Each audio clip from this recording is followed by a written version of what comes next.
Imagine waking up to the sound of jackhammers tearing into your backyard, only to discover a full-blown suburb sprouting like a bad rash on land you've owned for decades.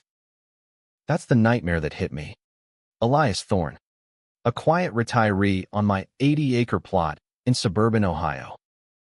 Rumors had swirled for years that I was some reclusive hoarder, but I kept my mouth shut, watching the world from my porch with a cup of black coffee and a sharp eye. It started innocently enough, or so it seemed. I'd noticed survey stakes popping up along my northern fence, but dismissed them as kids' pranks. Then one crisp fall morning, I stepped out and bam, rows of identical beige houses, complete with manicured lawns and "Welcome to Evergreen Meadows" signs. My land, my untouched haven, had been hijacked. Whispers in town painted me as the cranky old guy blocking progress, but I stayed silent, digging into records instead. Turns out, a shady developer had forged deeds, claiming my property was abandoned because I lived off-grid with solar panels and a private septic system. Enter Beatrice Hargrove, the HOA president, a rotund busybody with a perpetual scowl, pearls choking her neck, and a voice like nails on chalkboard. She waddled up my dirt path in sensible flats, clipboard in hand, like a self-appointed queen. "Mr.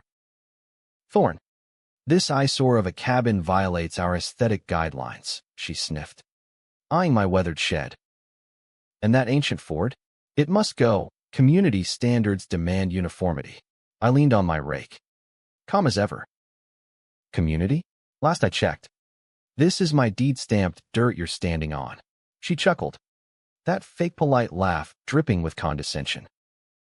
"Oh, honey, Evergreen Meadows owns this now. Progress waits for no one, especially not outdated loaners." Inside, I seethed, but I played dumb, snapping discreet photos of their community pipes snaking illegally into my well. Things escalated when my water bill skyrocketed. Wait, I don't have a water bill. Their 40 homes were guzzling from my private aquifer. No permits. No shame. Beatrice returned with 2 slick-suited goons, demanding I restore flow or face fines. "This is for the greater good," she preached, face flushing beet red. "Families need water, and your selfishness is disrupting harmony." I smirked inwardly. "Harmony? Like how you forgot to test for contaminants." Her eyes darted. That's baseless slander, but I'd already tested samples, nitrates through the roof, thanks to their runoff leaching fertilizers into my soil. Neighbors started grumbling. Low pressure. Funky tastes. Beatrice spun it on the HOA newsletter as temporary maintenance, blaming external saboteurs. Read me. I watched her paranoia grow, her emails leaking absurd rules like no visible tools after 6 p.m. to distract from the fraud. The boil-over came when I called in Sheriff Ramirez, a no-nonsense vet who'd known my family forever. He arrived mid-Beatrice's tirade, where she waved a cease and desist like a magic wand. "Sheriff, arrest this man for utility tampering," she bellowed, sweat beading on her forehead. Ramirez eyed the fake utility tags on their lines. "Ma'am, these pipes cross private land, his land." "Got permits." Silence. I handed over my GPS surveys, videos of midnight digs, and forged signatures from a defunct county office. "They built on theft," I said coolly. Beatrice puffed up. "This is outrageous. We're upholding order." But as deputies unearthed buried barrels of shredded docks and toxic waste in her secure storage bunker, pesticides banned for good reason, her facade cracked.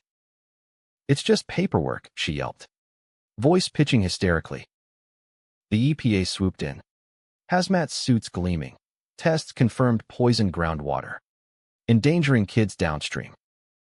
In the fallout, Beatrice's empire crumbled spectacularly.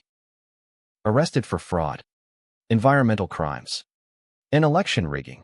Turns out she faked HOA votes to stay in power. She screamed at cameras about witch hunts. The state seized assets, funneling cash to duped residents via trust one helped set up. I retro-sold parcels at cost, turning victims into legit owners, minus the tyranny. Volunteers fixed the well, remediated soil, community meetings shifted from fear to potlucks. My hoarder label vanished. Now, folks wave instead of whisper. But here's the kicker. In a world where HOAs play God for order, was Beatrice the villain? Or just the bloated face of a system that lets power-hungry Karens run wild? You tell me, is community harmony worth stealing someone's peace?